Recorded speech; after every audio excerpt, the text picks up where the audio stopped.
Olá pessoal, hoje nós vamos ter uma aula de desenho técnico mecânico.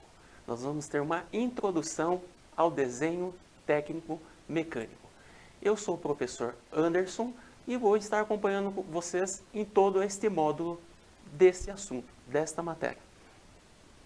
Bem, mas para começarmos, esse conceito, essa noção introdutória, nós temos que saber o que é esse assunto, o que é esse desenho técnico mecânico. Quem que são os profissionais que têm que conhecer esse assunto, que têm que conhecer essa matéria chamada desenho técnico? Numa indústria, todo mundo que está envolvido com o processo produtivo tem que saber sobre desenho. Todo mundo. Por exemplo, vamos lá para uma indústria metalúrgica, uma indústria da metalmecânica, que é a indústria da transformação. Numa indústria, começa-se pelo engenheiro. O engenheiro o engenheiro de projetos, ele tem que projetar uma peça, tem que projetar uma máquina, um equipamento e um conjunto de peças para serem fabricados. Uma peça, uma máquina, um equipamento, inicialmente passa pela fase de projeto, pela fase de desenho. E quem faz isso é o engenheiro, é o profissional engenheiro. O engenheiro, posteriormente, remete esse projeto para um setor de programação, controle e processo, que tem que conhecer desenho para solicitar os insumos, a matéria-prima. Por sua vez, o pessoal do processo remete esses desenhos, essa lista de compras, para o pessoal de compras. E, por sua vez, também tem que conhecer desenho para negociar melhor os insumos de fabricação. Peças usinadas e todos os insumos de uma forma geral. Vamos lá, e quem mais que precisa saber? Uma vez que o pessoal de compras compra esse material, essa matéria-prima vai chegar lá no recebimento. Vai chegar lá no recebimento de materiais. No recebimento de materiais, tem um profissional que chamamos de inspetor. Ele vai inspecionar a matéria-prima e conferir com o pedido de compras, com a nota fiscal, etc, etc. Essa matéria-prima vai ser enviada para as máquinas. E o pessoal da máquina também tem que conhecer para transformar a matéria-prima em peças para a sociedade posteriormente. Então é outro profissional que tem que conhecer. Mais para frente, lá no final da linha de produção, tem um inspetor final do produto, que tem que conhecer para liberar o conjunto, a máquina, o equipamento, para a expedição. Então, todo o pessoal, resumindo, todo o pessoal envolvido no processo produtivo tem que conhecer o desenho técnico mecânico. Mas quando se fala em desenho é a forma mais primitiva de comunicação do homem. Então, até mesmo antes da fala, até mesmo antes da escrita, o homem já se comunicava através do desenho. O homem já gravava nas cavernas as batalhas, as guerras, o que eles pensavam, idealizavam e tudo mais. Bem mais para frente, o desenho surgiu como forma de arte. As pessoas já no Império Egípcio, no Império Egípcio, um pouquinho mais para frente, bem mais para frente, no Império Grego, as pessoas desenhavam artes para ornamentar fortes, castelos, para ornamentar vasos e os utensílios da época. E bem mais para frente, lá para o século XIX, um matemático francês chamado Gaspard Monge inventou uma forma de representar graficamente os objetos, que é o que nós chamamos de projeções ortográficas, que é o desenho técnico mecânico propriamente dito, como nós conhecemos nos moldes atuais. Bem, então vocês podem notar no último desenho, que nós temos em cima, uma peça representada no que nós chamamos de projeção ortográfica em primeiro diedro, que será objeto das próximas aulas, e um pouquinho mais para baixo, nós temos essa mesma peça desenhada em perspectiva isométrica. Ambos nós vamos aprender a desenhar nas próximas aulas, será objeto de estudo das próximas aulas. Aí vai ser o momento em que nós vamos aprender as etapas de construção, tanto da perspectiva isométrica quanto das projeções ortográficas. Ok, mas para falar em perspectiva, primeiro nós temos que ter um conceito do que é perspectiva. O que é perspectiva? Perspectiva é a melhor forma de se representar um objeto de acordo com a sua posição no plano, de acordo com a sua geometria e de acordo com as suas dimensões. Nós temos vários tipos de perspectiva. Nós temos o que chamamos de perspectiva cavaleira, nós temos o que chamamos de perspectiva cônica, nós temos o que chamamos de perspectiva isométrica. Na nossa área de desenho técnico mecânico, a perspectiva predominantemente utilizada vai ser o que nós chamamos de perspectiva isométrica. É a perspectiva usada na nossa área metal-mecânica. As outras perspectivas são usadas, por exemplo, a cavaleira, a cônica, elas são usadas também? Sim, em outras áreas, na arquitetura, no desenho de construção civil, mas na nossa área metal-mecânica, a predominantemente utilizada é a de baixo, que nós chamamos de perspectiva isométrica.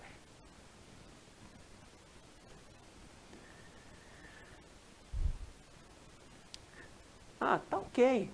Gente, como eu já disse, a melhor forma de se representar um objeto, de acordo com sua posição no plano, é a perspectiva. Porque nós vamos ter uma ideia geral, nós vamos ter uma ideia 3D da perspectiva isométrica. Num desenho, como um único desenho, eu consigo ter uma ideia geral, eu consigo enxergar a frente, a lateral esquerda, a vista superior. Eu consigo ter uma ideia em 3 dimensões da peça com um único desenho.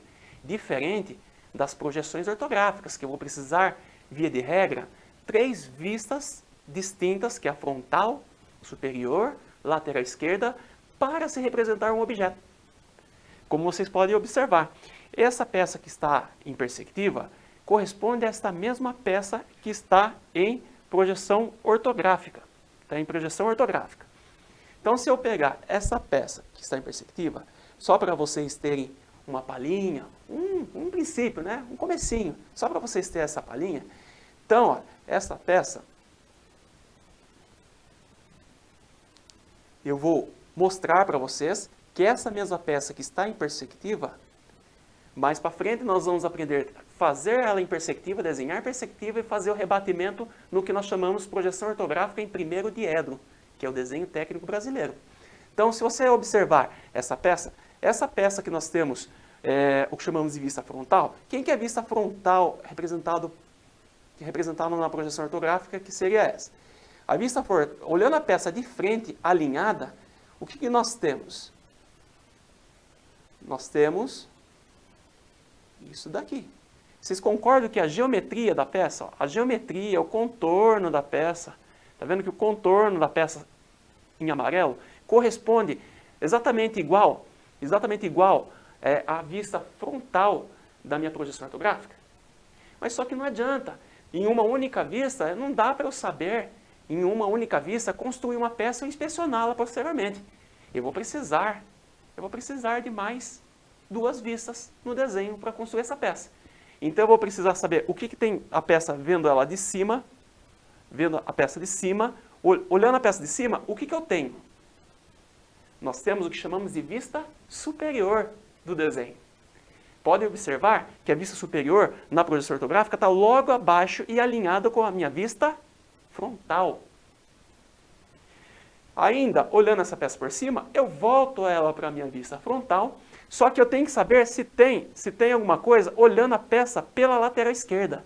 Eu preciso saber se tem alguma coisa, se tem algum detalhe, se tem algum elemento, furo, rasgo, canal, olhando a minha peça pela lateral esquerda. Não basta só frontal e superior. Eu tenho que ter a terceira vista, que nós chamamos de vista lateral esquerda, segundo as projeções ortográficas. Notem que a geometria está exatamente igual.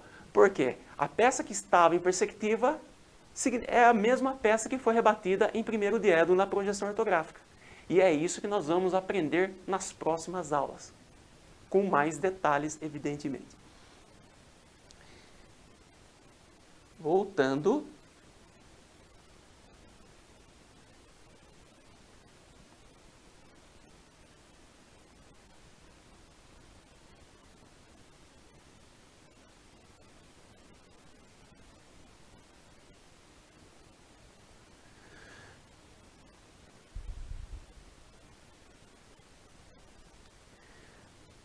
Hoje, como se trata apenas de uma aula introdutória, vamos também conhecer um pouquinho mais sobre os materiais de desenho técnico-mecânico. Quem são os materiais essenciais no desenho técnico-mecânico? Bem, para trabalhar o desenho técnico-mecânico, nós temos o que nós chamamos de folha de papel, que o formato inicial original é uma folha A0, e essa folha A0, na verdade, é uma folha muito grande. Olha as dimensões, ela tem 841 por 1180 milímetros. É uma folha enorme. Se eu tiver de desenhar uma peça pequena, vocês concordam que é muito papel para pouca peça, gente? Então, para isso, a norma ABNT, que é a Associação Brasileira de Normas Técnicas, subdividiram a chamada folha A0 para ter formatos menores para desenhar peças de porte menor, peças pequenas. E dessa forma, ela foi subdividindo. Ela, por exemplo, ela dividiu a folha ao meio, vocês podem observar, dividindo a folha A0 ao meio, deu origem ao que nós chamamos formato A1. A1 e A1 do outro lado. A1 do outro lado. Tá certo? A1 ainda ela foi dividida ao meio, que nós chamamos de folha A2. Só que mesmo dividindo A1 e dando origem ao formato A2, a folha ainda continua grande. A folha 2, ela foi subdividida ao meio novamente e demos origem ao formato A3 e o formato A3. Só que a A3 ainda é uma folha com formato grande. E até que nós dividimos a folha A3 ao meio e nós chegamos ao resultado das folhas de formato A4. A4 é a folha, inclusive, que nós usamos na nossa impressora, é aquela resma que nós compramos no supermercado, nas livrarias, para poder imprimir nossos documentos. É a folha mais comum usada, que nós encontramos nas livrarias. Tá, então a folha, nós temos essa disposição inicialmente pelo formato A0 e ela foi sendo subdividida até chegar ao formato que nós conhecemos, formato A4. Aí nós temos outros materiais de desenho. Nós temos régua, nós temos o lápis. O lápis, gente, ele tem que ser de grafite HB. Por que tem que ser grafite HB? Como nós vimos na ilustração, nós temos o lápis 7B, enquanto mais à esquerda, nós temos grafites mais macios. No meio, nós temos dureza média de grafite. E quanto mais à direita dessa legenda, lápis formato 2H, nós temos grafites mais duras. E qual que é a desvantagem? Quanto mais macio o grafite, se nós tivermos de fazer um desenho e apagar, acaba borrando. Ele começa a esfarelar no papel, ele começa a borrar no papel e eu vou ter dificuldade de apagar. Se eu tiver um lápis muito duro, se eu tiver de apagar, a hora que eu for apagar, ele vai ficar gravado em baixo relevo, o que também não é vantajoso. Então, gente, foi criado um intermediário. Qual que é esse grafite intermediário? O grafite intermediário é o grafite HB. Ele não é tão macio que ele começa a se desintegrar, começa a virar pó e borra o desenho. E também não é tão duro que se eu tiver de apagar, ele fica gravado em baixo relevo no papel. Nós temos borracha. A borracha ela tem que ser macia, tá? Ela tem que ter chanfrado na ponta para facilitar também o trabalho de apagar o meu desenho se acaso houver um erro. Nós temos o compasso. O compasso, quando ele é de uso profissional, ele é todo articulado, ele pode ser adaptado, acessórios para a caneta nanquim, porque esse compasso que está na ilustração se trata de um compasso para uso profissional.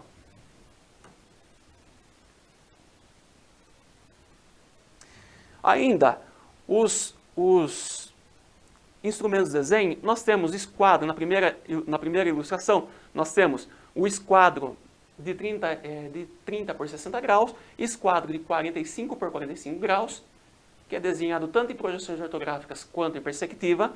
Nós temos transferidor de grau, nós tínhamos o que chamamos de prancheta, nós temos o que chamamos de prancheta. A prancheta com esse acessório, conforme nós estamos vendo a prancheta verde, era o que nós chamamos de tecnígrafo. Antigamente, era de uso profissional, usado pelos engenheiros, para facilitar fazer desenhos de esquadro, linhas paralelas, linhas nos diversos ângulos que eram necessários. Aí nós temos também a prancheta branca conforme a ilustração, que era usado régua paralela para fazer linhas paralelas na prancheta, para facilitar o trabalho dos engenheiros na época, em que tudo era desenhado na prancheta. E nós tínhamos também o gabarito de círculo, de circunferência, e o gabarito de elipse, para fazer desenhos de perspectiva e desenhos de projeções ortográficas. Esses, na verdade, gente, eram o material de desenho. Hoje, nós temos uma realidade diferente. Nós temos os softwares de desenho, que é uma ferramenta, hoje, importantíssima e indispensável para o desenho técnico-mecânico atual. E quais são as fases principais da construção de desenho? Inicialmente, um desenho técnico, gente, a pessoa tem que pensar o formato da peça, as dimensões da peça, onde que ela vai ser aplicada, o material, eventualmente algum cálculo de resistência do material. Principalmente, a princípio, eu tenho que ter uma ideia da geometria e esboçar, fazer o que nós chamamos de croquis. Fazer um croquis é um esboço inicial do desenho, com as suas dimensões e seguindo, evidentemente, normas para a sua confecção. Bem, aí feito esse croquis, atualmente esse croquis ele é remetido para o setor de projetos, onde através dos chamados CADs, computador auxiliando o desenho, que são softwares para auxiliar na confecção do desenho, aí sim esse croquis ele é transformado em desenho técnico definitivo.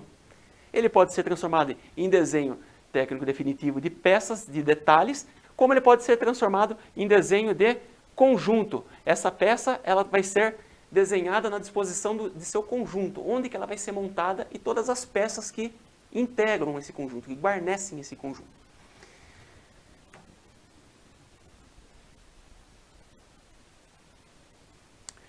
Como eu disse, hoje, nos dias atuais, hoje não se usa mais desenho em prancheta. Ah, mas lá no colégio nós vamos usar uma prancheta para fazer os desenhos definitivos, para aprender o conceito. Nós temos que conhecer o desenho e suas normas. Mas quando nós vamos fazer esse desenho com o quê? Nós vamos fazer com o AutoCAD, que é o computador auxiliando o desenho. É o software de desenho hoje que nós trabalhamos. Nós fazemos tanto desenho de detalhes quanto os desenhos de conjuntos mecânicos, de máquinas, equipamentos. Tudo é feito através do que nós chamamos de softwares, que são diversos. Nós temos diversos softwares no mercado. A começar pelo CAD, Inventor, ProE, CATIA, etc, etc. Nós temos uma gama infinita de softwares no mercado. Mas hoje o projetista, quem almeja ser engenheiro, quem almeja ser um projetista de máquinas e equipamentos, é indispensável o uso, o conhecimento dessas ferramentas. Aqueles desenhos que nós fazemos de prancheta, que nós fazemos, que nós esboçamos, eles são transformados em desenhos definitivos de fabricação através das ferramentas do AutoCAD. Agora eu vou passar um videozinho para vocês entenderem um pouco mais sobre essa ferramenta preciosa, essa ferramenta importante que são chamados AutoCAD.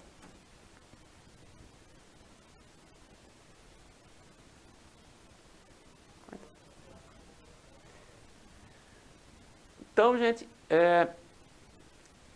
por hoje nós aproveitamos bastante a nossa aula e espero estar com vocês, acompanhando vocês nas próximas aulas. Até mais!